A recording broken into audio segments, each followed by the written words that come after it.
Welcome to the Model A Mabel neighborhood. I want to make this clear and truthful point. Model A Fords always have from day one been cool. She rides like an angel. She's my Model A Mabel. 4 heads later, Mabel gets a working head. But first, I had a few followers ask how to get their spouses interested in Model A Fords. Well, I really don't know. But I do know that my wife has come to expect the beginning of my videos to show flowers or nature. If that makes her closer to the hobby, well, here are some flowers.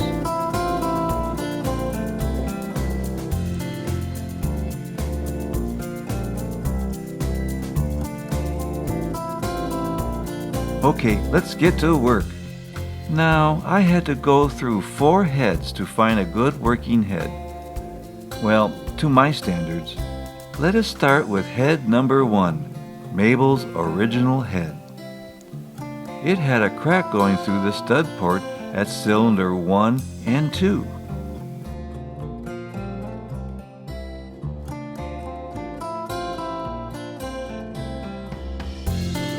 You might be able to see that the crack runs all the way down here.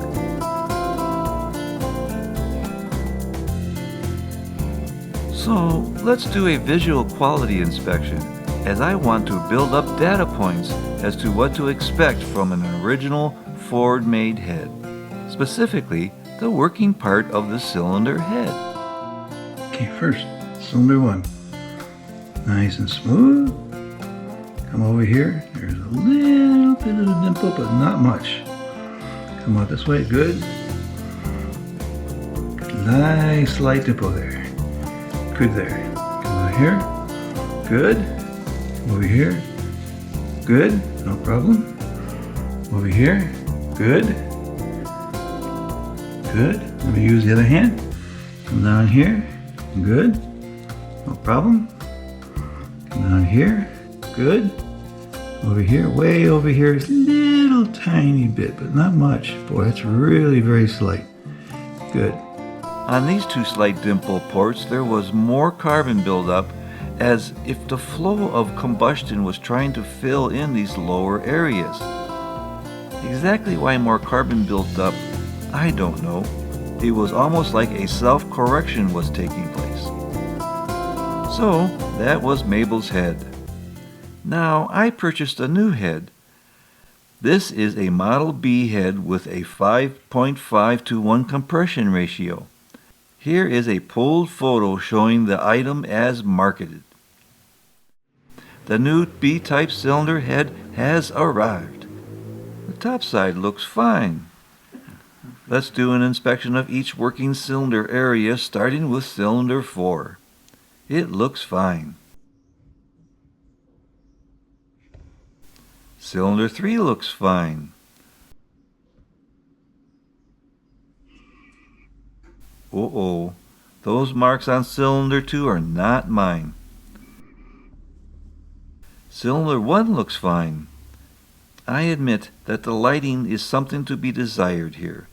Let us look more closely to the marks on cylinder 2. When I run my fingers into that location, there is a significant depression. I cannot call it a dimple, as there seems to be a vertical side to it. There is a circular or dimple-like depression with a vertical decline towards the spark plug port. It is significant enough to hold this metal marble.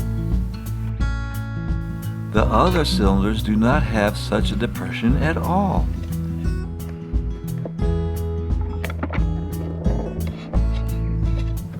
Come on, Jim. Get that steel marble.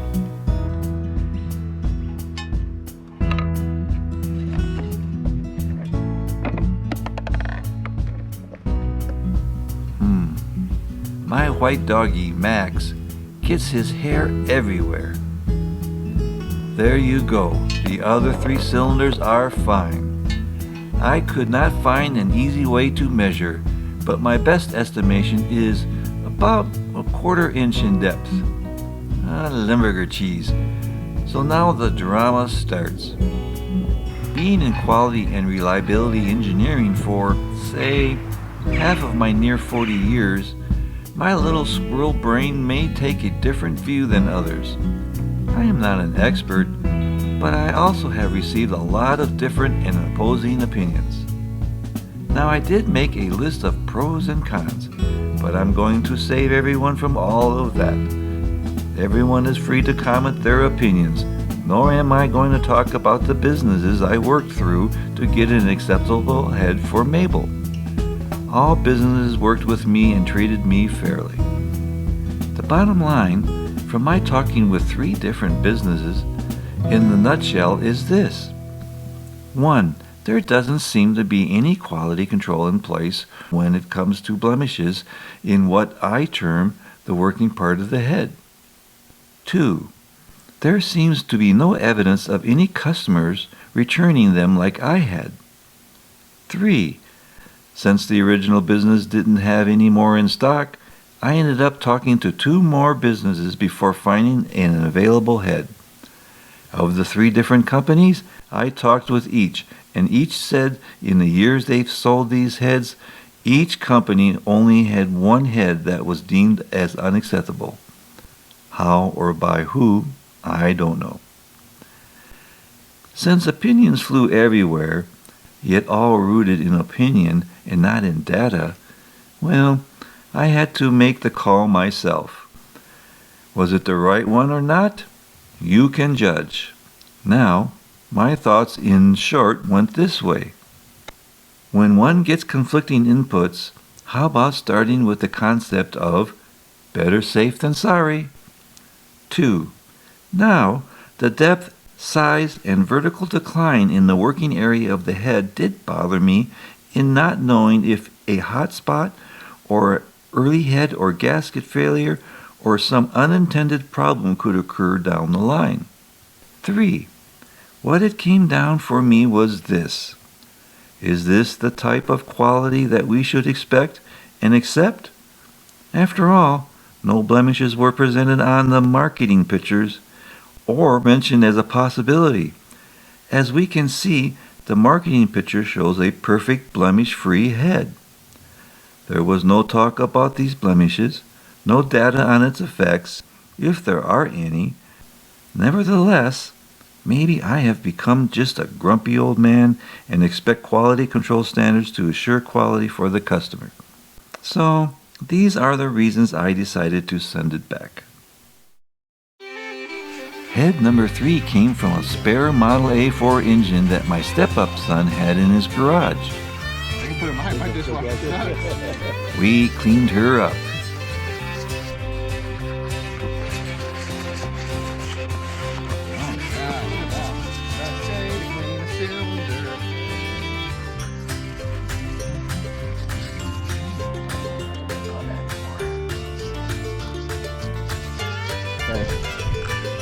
See what I'm doing, Jim? See the edges here? How I'm getting, look at all the big chunks of carbon. We're gonna clean all that. Okay. All right. Like so.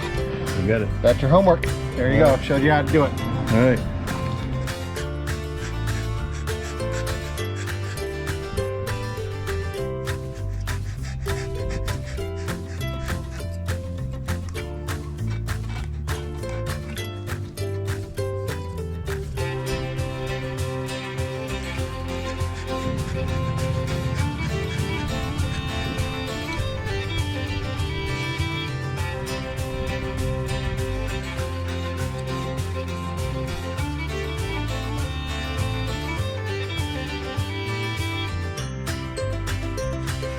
She's just about done now. Yippity-doo-dah. Oh, nose hairs, a crack between a water port and a stud. Nope, I'm not going to let it go. I am still going to do a visual inspection on the working part of the head to get a second data point on the quality and characteristics of an original Model A Ford manufactured head. Okay, this is head 3. If we look in here, come down in here, we got a little bit of a dip in here, a slight up, but not bad. It's kind of like in Mabel's. except maybe a little bit longer in length.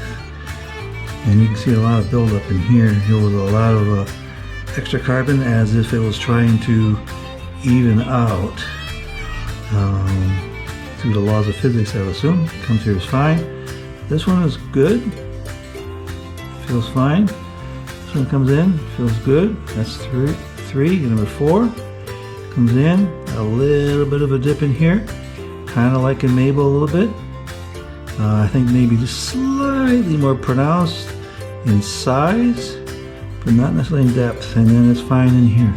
So that's it in a nutshell. And so Mabel's head and this head are very similar. And again, there's like carbon buildup around any particular low areas. And I think with those little dips, it builds up a little extra carbon trying to stabilize itself. That's it. Here's the new head, the new Model A B head. And let's take a look. So, we look in here, this is nice, very nice. You know that little spots I'm talking about? It has that same thing, so that's some information I know now. It comes down here, it's nice and smooth. Comes down here. I don't know if you can see it at the moment, but it has a little blemish here, a little blemish there, but I think they're insignificant in the way they feel. And down in here, feels good, nice flow. Down in here, it's got a little indent, not bad. Comes in here, comes over here. Another little tiny bit, like an original Model A Mabel's head. Comes and looks good. So again, here, this is good. This is good. And this actually feels kind of similar to the Model A Mabel. And that's good. There we go. On top is Mabel's head, a 4.221 compression. On the bottom is the new B head I am putting on Mabel, which is a 5.5 to 1 compression. This is how the combustion chambers differ in appearance.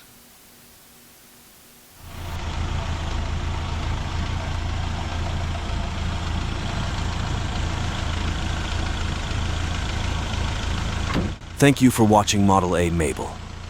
If you have subscribed, thank you. If you have not, please do. Hit that like and remember, Model A Fords have never, and I mean never, stopped being cool.